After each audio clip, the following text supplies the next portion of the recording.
I really debated about whether or not I wanted to purchase dip pens. But now that I have one, I am a changed woman. I have been collecting pens like Pokemon, and I really didn't want to spend any more money. But as I've been diving deeper into drawing, because I just started at the end of this last summer, once I saw how many artists use dip pens and looking at all the things they were doing, I decided that really I should just go for it and try it because I was really finding a lot of the limitations with the Micron and with the different pens. And they are incredibly versatile. So I got an assortment. Let me show you what I got. I got some of the classics that are recommended by illustrators and graphic novel artists.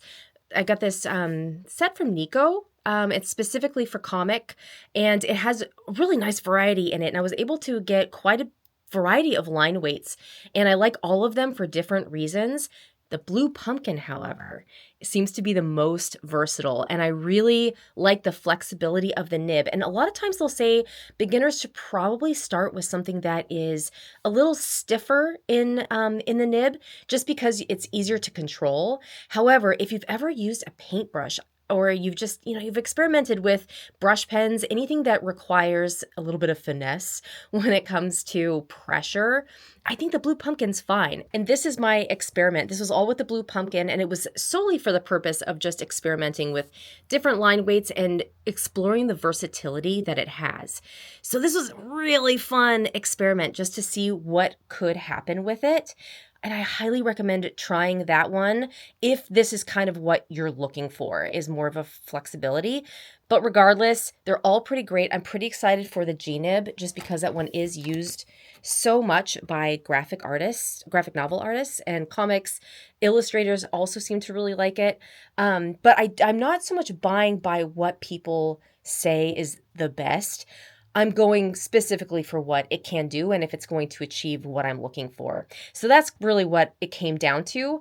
But having just a small assortment, I believe there are 7 here, which is probably way more than I needed to get. But I really wanted to try them and just see what I liked. I actually wish I had purchased them sooner in some way, but at the same time, like, you got to learn, right? There are some obvious cons with using dip pens, and one of them being you just have an open bottle of ink just hanging out, waiting to be spilled, douse everything, ruin everything. So that's one thing that I'm kind of like, because I'm left-handed, I put the ink on my right side, so I have to cross my body because I know if it's on the left side, I'm gonna miss. I'm gonna miss.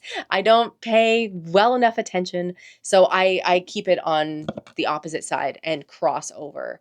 And because usually my right hand is, in my lap, I'm usually just, so having it on the right side, that has, I think, been a pretty major player in me not ruining everything up to this point anyway. There's always time. Overall, I can honestly say that these are an absolute joy.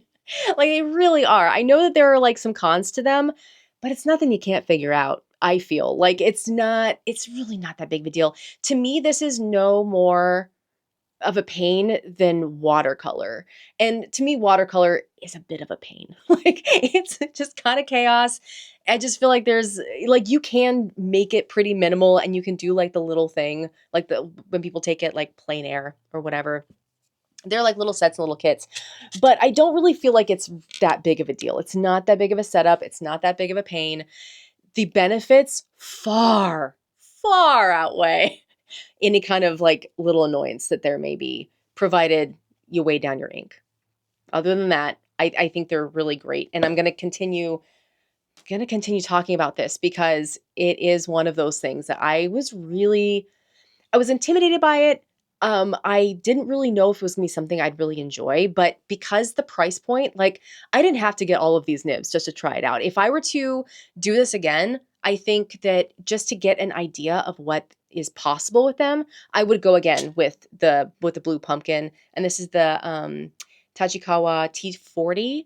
I got this one. The grip is really nice on it. It's just really comfortable in the hand. Like, it's not squishy, but it's just comfortable. And it is a bit of a bigger barrel, which I really appreciate just because I get hand cramping if I use, like, especially with the Micron, just holding something that small, my hand just wants to just freeze up. Barrel of this one works really well. That's what I'm working on right now, and I will keep you guys updated on what's next because I am going to be using, I've got all these nibs. Let's use them.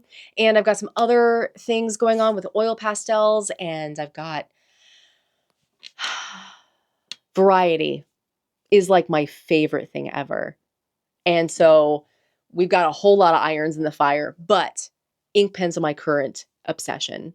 I am about to order a fountain pen because that is portable and all of that. So I think there are some more limitations towards nibs, but I'm still in the middle of researching it. If anybody has any thoughts or anything, leave them below. I'm considering purchasing the Lamy Safari just because it just seems to be like well beloved by a lot of people. And it's supposed to be a really great one to start with as well. So we'll see. We'll get that nib. We'll see how we like it. I don't think that the dip pen nibs and fountain pens are generally interchangeable, but we'll cross that bridge when we get there. We'll just see what we can find. In the meantime, I'm just going to be having fun with these. Well, that's it for today. Stay chaotically curious, and I will see you in the next one.